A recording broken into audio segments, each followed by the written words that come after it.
kulan wacan daawada meel walba aad joogto waxaad kusoo dhawaataa janaal kale waaye films oo hadaana kale kuusoo gudbiya warbixinada ugu dambeeya ee la xiriira arrimaha Bollywoodka. haddaad ku cusub tahay janaalkan le waaye filmsna fadlan subscribe inoo saar like sidoo kale naga baqiilin asxaabtaadna la wadaag. warbixintana maanta waxaan kusoo qaadanaynaa taariikhda kooban ee NTR waa jilaa reer Tamil ah midka u caansan guulna gaaray waxaana idinkaga haynaa warbixin noloshiisa ku saabsan oo kooban. wuxuu yaraantiis ahaa qof caajislow ah wuxuu jeclaa inuu ka qayb qaato jiliinka marka uu yaraa wuxuu bartay xilligii dhalinyaronimadiisa Daisha Jubi Bukti wuxuu kasoo muuqday markiisa ugu horeysa filmka Balshmashiri Vishwamitra asagoo 10 jir ah. markii uu 17 sano jir ahaa wuxuu kasoo muuqday filmkiisa koowaad uu hogaamiye ka ahaa ee Nuno Jodalani. filimkiisa labaad ee Student Number 1 waxaa director-ka ahaa director-ka weyn ee Rajamouli wuxuuna dhammaan bandhigyadiisa ku helay qadarin weyn.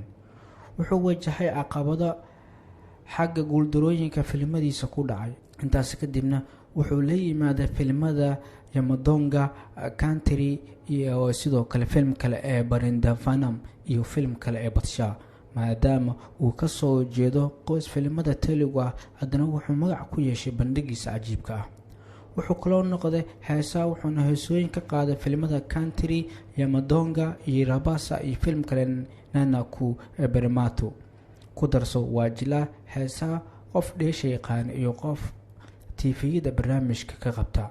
wuxuu noloshiisa soo arkay hoos u dhac iyo guulooyin waaweyn. wuxuu aabihiisu ku waayay shil gaari uu galay 2018.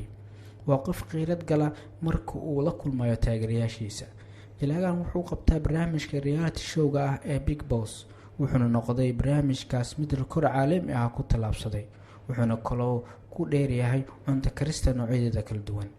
waxaa kaloo loo yaqaanaa mid ka mid ah dadka barankada ku sameeya marka la joogo xilliga shaqada filmada.